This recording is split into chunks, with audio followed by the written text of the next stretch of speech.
So what's up YouTube? Welcome back to the channel once again. You know, I appreciate having you here. We're working on the Cub today, the mighty Cub, that's right. We've changed the suspension, but we need to do some modifications to make things fit. Right, so this is the old suspension I took off, which is lovely, color-coded and everything, but it didn't do the job. After the Big Little Adventure, the little YouTube series I did with Richie Vida and Teapot One, where we did 1,000 miles on the SUPERCUBs and a Sinis, it was quite clear that the suspension was not good enough, especially for my weight and the stuff I carry on it, which is a back box.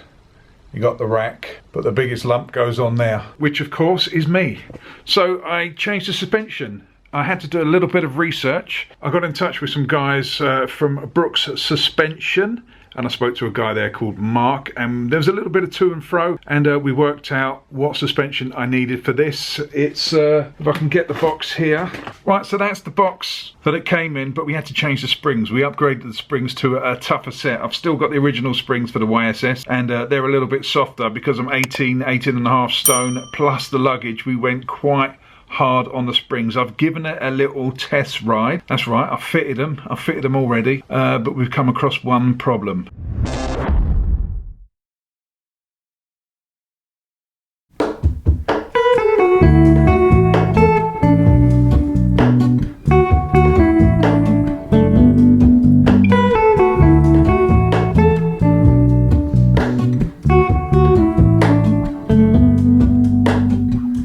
Hello, Ramona. I can't shake the simplest feeling beyond the ghost. We stand on the opposite shore. Hello, Ramona. I reach through mysterious ceilings, my only hope. I look for the things I don't know.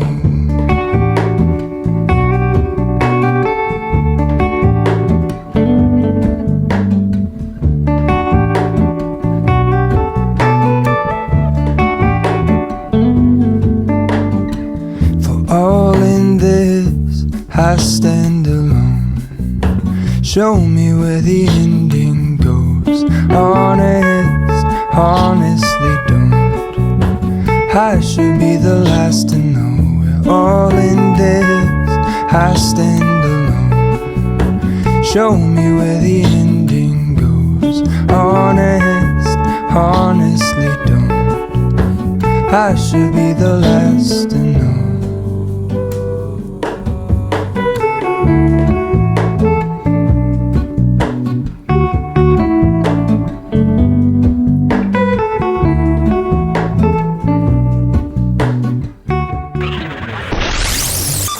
The hard bit was finding some shocks that fit this, so I had to give the measurements out to the guy Mark at Brooks Suspensions, and what I had to do was measure some of the fittings, so we made sure that it fitted on the bike here. So what we did was we measured across here, we measured the width of the hole here, and we did that at both ends. We did it at that end as well, so this width as well, and then we measured the whole length of it, all of this, obviously, because that's the length. So we got that right, and just put that over there. And then Mark came up with the idea of this suspension here. He said the YSS is probably the best. The only thing I did not measure was the thing that's now causing me a bit of a problem, and I'll show you that now. Right, so as you can see, this is the suspension fitted, and it looks wonderful. It really is nice.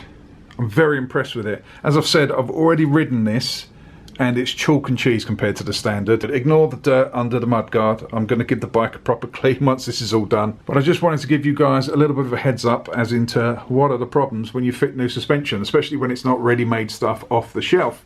Right, so ignore this as well. See this? This is really loose. That just goes to show you how much slack there was in a standard suspension, how much that would compress. It would basically squash up so much that I have to run the chain almost like a motocross and off-road bike. Those of you that do off-road will know you run a chain quite slack for the suspension travel because it goes right up, and I was finding on this trip with the luggage this was bottoming out quite a lot. So the problem is we've got half a chain guard, but as you've noticed, we haven't got the top half. And the reason for that is this bit here, this bit around here. Excuse me, it's a bit awkward holding the camera as well. This bit interferes with the chain guard. Now that's not Mark's fault or Brooks Suspension's fault, that's just something I neglected to measure. I didn't even think about it, it just didn't play on my mind. So we're going to have to find a solution. I'm going to loosen it up and I'm going to place the chain guard behind and give you a little look of what it looks like now before we, I was going to say before we get to the solution, but I haven't thought of what I'm going to do yet. I'm going to kind of do it on the fly, but I have a feeling there's going to be some cutting involved. Bit hard to do with one hand, but we'll have a go. So just loosen the bottom. There you go. And then loosen the top. That's how easy it was to fit the suspension in the first place. Right, let's loosen that off. So that gives us a little bit more room. I'll loosen that one as well. Don't worry, I know I've still got that on there, but the other side will hold it up. As I say, these springs are pretty good. Right, let's see if that gives us enough room at the back. Nope, still a bit of a tight squeeze. You can see the problem's this bit here.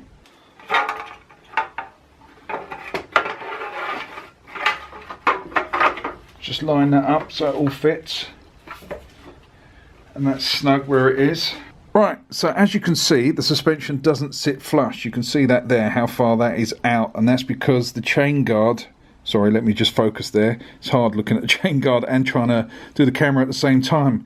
But this chain guard here touches the suspension here. Neither of us, nor myself or Brooks Suspension, really took into account the chain guard. So that's my fault. I didn't point it out to them. They didn't have any idea of the cub. They didn't really work with the cub. So it was all my specifications telling them. So it's not their fault. It's totally mine. I take 100% responsibility. But I'm just letting you know, if you do a suspension upgrade on your cub, you might have to cut bits out. So that bit we're going to mark with a Sharpie, and then probably we're going to have to cut that bit out or find a solution. Once again, look, you can just see how far that is out. So let's crack on with getting that marked up.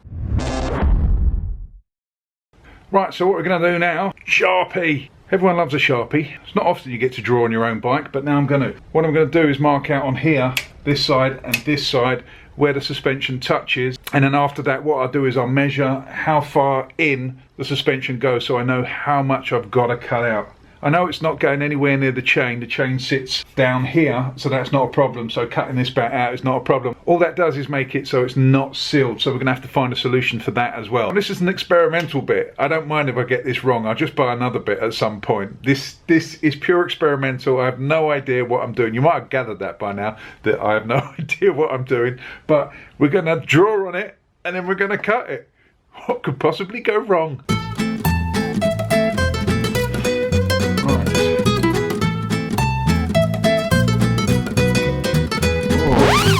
Like a Picasso. So we'll have to cut in the same width that we've got here, the travel we've got on this distance here, which is about the same as that. You probably can't see that, about that much. I should have brought a tape measure with me, shouldn't I? I told you this is professional. Hey, we got it, we got a tape measure. Basically, we've got to come in the same width as this, which is, looking at that, about 10 mil. It's got to come in that way, about 10 mil. So I've got to cut 10 mil into this. Well, 10 mil on this side, a little bit less on this because it's got an indentation, but this side hasn't. So let's whip it off, as the best strippers say, and let's get cutting. You can see the marks here, and it's slightly a different angle to the original shock, which sat in here. So I've got to cut this bit out and this bit, and I'm going to go in here, this side, about 10 mil. So about 10 mil from this bit. So I'll draw a line across there, and then we'll just cut it up. Right, we're over here at my tiny little workbench with all recycled stuff. This is an old kitchen unit, a little butcher's block. These are makeup lights from when my daughter left. These are shelves that are originally there, and I've just made this basically into a little workstation until I get the back of the garage sorted, which is this monstrosity here. As you can see, it's just junk. And the reason for that is this wall leaks like a sieve. I need to get that wall completely sealed. Then what I'm going to do is turn this section here into the workshop part, as in that's where I'm going to use the workshop stuff. I'm going to get some tools, some bench tools, and start creating stuff. That's going to go in that section. Behind me you can see, that's the section where the bikes are going to live. My lovely little 250 rally there, obviously the SUPERCUB. beast mode.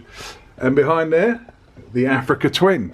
So that's the plan of the garage, but this is what I've got to work with at the moment, so we're going to use this. I've got this really cool little Stanley clamp that's going to help me out in this, and I really like this. This is cool. I'm starting to sound old now. I'm getting excited about stuff that bolts to a bench. So this is it. It clamps to the desk there. Then you've got a second wheel there, or clamp, that clamps that, which means this section here moves all around. You can have it in any position you want. Then obviously that is just the clamp bit. So what we're going to do is stick this in there. I'm going to draw on it first, but we're going to stick it in there, and then we're going to cut using the Dremel. Right, so this is a bit we're going to cut out, this bit here. As you can see, it's kind of like an oblong, but that's the bit I'm going to try and remove. The reason I put the little crosses inside is because I've seen them do it on telly, and that means that's the bit you've got to cut out, because evidently if you don't do that, what you do is you cut that little bit out and then you throw the rest away.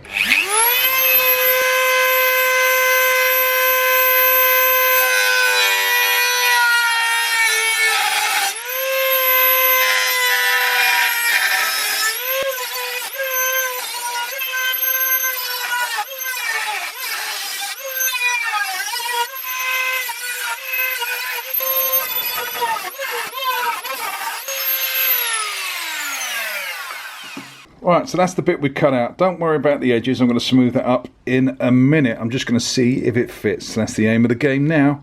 Alright, smooth that out. Shove that behind.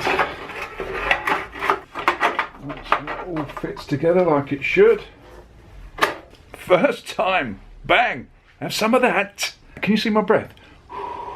That's how cold it is in my garage. I'm quite impressed with myself there. Remember, this is the first time I've ever done something like this. I know it's only little, but it's the first time I've done something on a new bike. I've done stuff to old bikes where I didn't really care if it broke, I'd just get a new thing, but this, I kind of wanted to do it right first time. And I'm probably a few millimeters out, but we're near enough there. It's pretty good. I'm quite impressed. If I had a trumpet, I'd blow it myself. As I said, I could probably have gone in a few mil there. I didn't need to do this extra bit there. I should have gone in first and then worked my way out, because obviously you can't stick stuff back on, but you can take away. So a little bit of an error on my part, but as you can see, that sits in there nicely there. This is the main side that was touching, so that's pretty good in there. Right, so all we need to do now is to take it off again, take it back over to the bench and just smooth it out a little bit, and then decide what we're going to do to make it a little bit more, not waterproof, but a little bit more protective to the elements for the chain. It's not going to be a glorious one, I can tell you that. I've got an idea in my head, and you're going to hate me for it because it's a bit of a bodge, but it will work. Trust me on this, it will work, and my only aim is to keep the crap off the chain. That's it. It's not aesthetics, it's not to look great, it's just to keep the crap off the chain, so it's going to do the job, but bear with me, bear with me. Right, so just to let you know, I haven't clamped this too tight in there. It's not on its full clampage, so to speak, and that is because, I don't know if you can see this in there, it's pressed. So if you clamp this too much, it will straighten all that out, and I don't want it to do that. I just want to keep it in place so it doesn't move, so it doesn't go all over the place while I'm sorting that bit out, while I'm smoothing it out a little bit. As you can see, there's little bits of metal, so I just want to smooth that off and make it just a little bit neater and nicer, because it's a little bit rough there. You won't be able to see that, but there you go. You can see that. Just a little stone attachment on there just to grind it down. It's probably not the right bit, but that's what we're going with.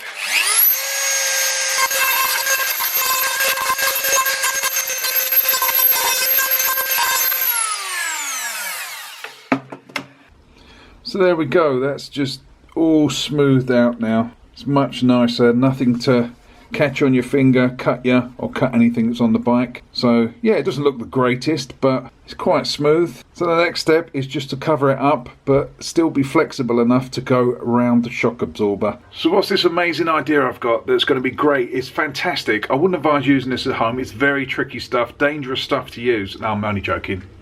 We're going to use this Gorilla Tape. Ooh la la. Let's go with the top first. Just gently push it down. Side's fine. Just need to put a little snip in there, so that sits around there. And you can see There's a little bit of flex in there, so that should go nicely around the shock absorber and keep all the rubbish out. And because that's behind the shock absorber, shouldn't look too bad. Let's go and find out. What I'm going to do now is mark out where I don't need the tape. Then I'm going to cut it with a Stanley knife or a fine blade, just so it looks a little bit neater. I'll give you a close-up now and then after. As you can see, the tape moulds round quite nicely. It's nice and soft, so it doesn't interfere with the suspension. There's nothing going on there, and it keeps the crap out. That's all I wanted. I wasn't too fussed about the looks. But what I'm going to do is I'm going to cut down here. I'm going to score with a Stanley knife, a sharp blade, and just cut the excess off so we haven't got too much on show. So it's just covering the hole as much as possible with a little bit of excess, but not too much. So for those of you that are going, you should adjust the chain's terrible, it's really slack and rubbish. I am going to do that. I'm just not going to do it on this video. I'm going to put all this back together so we can get this video concluded. Then I'm going to take it off and adjust the chain. It is quite simple. But back to this. So let's get a knife out and cut those excess bits off. We can do that right here while we're sitting down.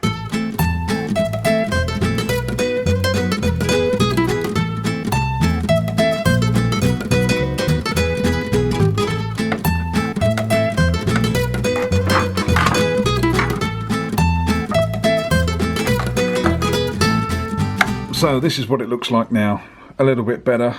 I know that looks a bit weird on camera, but trust me, no, I wouldn't trust me, but that's the way I'm doing it anyway. It was a little bit weird then cutting, because for the camera I was cutting it right-handed and I'm left-handed, so that was a bit awkward, but we're there now. Let's put it back on.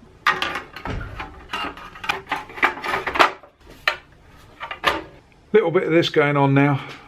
I have done the top one, trust me, and that beginning bit, when you saw me do the other side, I did take it off after and put some of this on. So for those of you watching that and again, you didn't put any Loctite on, you didn't put any, what's this called, nut lock medium strength stuff on. I did on the other side as well, and I'm putting a little bit on this one because we don't want it to vibrate loose and fall off. Basically, that's not a good thing. You don't want to lose your nuts in the middle of nowhere. Right, so just the last two little screws, these little things here, and they go into the chain cover, and then we're good to go. Boom. I'm very pleased with that. I'm very pleased. That's turned out nice. Considering it's a bit of a bodge, it's turned out pretty well. Just want to say a big shout out to Billy Big Bones. Half of these tools were supplied by him. They are gifts by him. So thank you very much, Bill. Go over to his Instagram. I shall leave that downstairs in the descriptions box. Go and say hello. Go over there. He's been having a bit of a hard time at the moment. He's been pretty ill, pretty rough, so he needs a little bit of love. So go over there and say thank you. Thank you for the tools. I really appreciate it. I've got some other stuff from him that I will show you on another one. I've had a few gifts off him, so thank you very much, Billy Big Bones. Really appreciate it. So I shall say this one is sponsored by the Bones.